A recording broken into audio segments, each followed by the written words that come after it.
So let's get you up to date on everything so far about the Xbox Series X. The Xbox Series X, previously known with its official codename of Project Scarlet, was first briefly teased at E3 2019 by Microsoft. Now, at that time, the company promised the next generation Xbox would be roughly 4 times as powerful as the Xbox One X console. They also confirmed HDMI 2.1 support, variable refresh rate, hardware ray tracing, GDDR6 RAM, and a custom-made NVMe SSD for storage. Now, the console's name and design were revealed at the Game Awards 2019, alongside the planned holiday 2020 release window. Now, the full technical information that we've compiled in this video was shared between late February and early March 2020, however. So the Xbox Series X release date, then officially, Microsoft has confirmed the console will be available in stores starting holiday 2020. However, our guess, mid to late November, probably just ahead of Thanksgiving, is a solid guess based on historical data of Microsoft console launches. Now, the Xbox Series X pricing officially stated by Microsoft's head of Phil Spencer clearly said the plans was to avoid repeating the same situation of the Xbox One, which cost more than the PlayStation 4 at launch while also being less powerful. Now, rumor is analysts expect the console's price point to be around $450 to $499, similar to the price point of the Xbox One X. Now on to the Xbox Series X specifications. Looking at 8 Zen 2 cores at 3.8 GHz, however that does drop to 3.6 GHz with simultaneous multi-threading enabled. The GPU is custom RDNA 2 at 12.147 teraflops with 52 compute units at 1.825 GHz with hardware ray tracing support. System memory comes in at 16 gigabytes of GDDR6 on a 320-bit bus, but that breaks down memory bandwidth-wise to 10 gigabytes at 560 gigabytes per second, with the remaining 6 gigabytes at 336 gigabytes per second. Storage is handled by a custom NVMe SSD, which is rocking 1 terabyte of storage capacity. So the Xbox Series X will use the so-called Xbox Velocity architecture, which is comprised of 4 components: a dedicated hardware decompression block, the custom NVMe SSD, sampler feedback streaming, and the brand new Direct Storage API. Its goal will be to radically improve asset streaming and effectively multiply available system memory, which is going to be important since the jump in available RAM is the smallest in the entire spec sheet. The Xbox Series X hardware is also fully DirectX 12 Ultimate compliant. Its ray trace support is based on the latest version of Microsoft's DXR API, as you would expect, and there's already mentioned sampler feedback streaming, variable rate shading support to save performance while the shading rate can be reduced in a game scene, and lastly, mesh shading, which promises to allow game developers to dramatically improve the number of objects that can be displayed in a scene.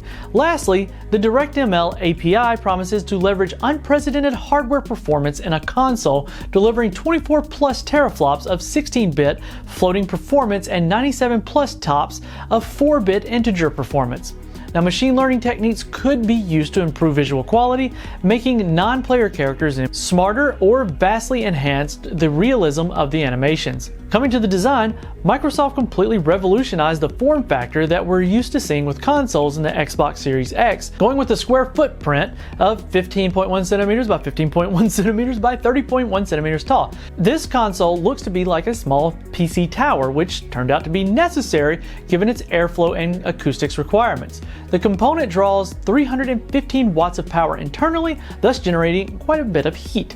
The engineers landed on the design and opting for a split motherboard solution with 2 boards mounted on opposite sides of the aluminum chassis. The South Bridge board houses the I/O functions, while the other board features the console processor, RAM, and power regulators. The large holes on the top of the Xbox Series X are designed to expel a lot of hot air, with Microsoft boasting 70% more airflow compared to the Xbox One. The Series X would be a relatively quiet unit too, thanks to 64 sensors on the SoC that feed the system's fan algorithm in real time with the latest temperature readings. The new wireless controller won't be much different from that of the Xbox One, with the upside of cross-compatibility between Xbox One and Series X consoles and controllers. However, Microsoft revealed that the Xbox Series X controller will have a brand new D-pad design whose goal is to boost performance and accessibility across the board. Now there is a dedicated share button now, while the gamepad's actual feeling has been improved thanks to tactile dot patterns on the bumpers, triggers, and grips, and a matte finish across the D-pad, bumpers, and triggers.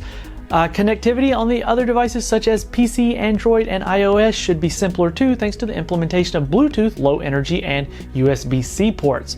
Perhaps the biggest improvement is expected to be in terms of latency. Thanks to the dynamic latency input system, the Xbox Series X controller will send information to the console more frequently, resulting in lower input lag for a better synchronized on-screen action. With hardware out of the way, onto the software. Now, Microsoft's industry-leading backwards compatibility is back and better than ever. With the Xbox Series X, you'll be able to play, well, barring a few exceptions, essentially 4 generations of Xbox games from your library. The new console will run older games at higher resolutions and better visual fidelity, provided they're updated, as well as steadier frame rates and faster load times. But that's not all. Now, because the team has added new bonus for all the high dynamic range displays, thanks to AI-based reconstruction techniques, standard dynamic range games can be automatically converted to HDR on the Xbox Series X, with no impact on system resources and no work required on behalf of the individual game developers. Now, Microsoft announced that quick resume function would also be improved in the Xbox Series X so that the players may seamlessly switch between various games at once, resuming almost instantly where they had left off. So what are you going to play on it? Well, just like the PlayStation 5, the Xbox Series X doesn't have a lot of confirmed games yet. So far, the only first-party games to get console exclusive for the Xbox Series X is Ninja Theory's Senua's Saga Hellblade 2. Lord of the Rings Gollum is presently in the third-party games confirmed to be coming exclusively on next-gen consoles, so both the Xbox Series X and PlayStation 5. Then, of course, there's Halo Infinite, which should launch alongside the console if everything goes according to plans. Though 343's new Halo title is also going to be available on Xbox One and PC. So Gears 5 will be an enhanced for the Xbox Series X, as already detailed by the Coalition, and we expect other first-party and quite a few third-party games too to get the same upgrade treatment, though it could happen sometime after the Xbox Series X has launched. Additionally, most, if not all, of AAA games released in fall will surely get support on the new console, starting with Ubisoft's Gods and Monsters, Rainbow Six Quarantine, Watch Dogs Legion, Outriders from Square Enix, and People Can Fly is also launching a cross-generation title. For more on this and other news, follow the link in the description and make sure you're subscribed and hit the notification bell so that we don't miss you in the next one.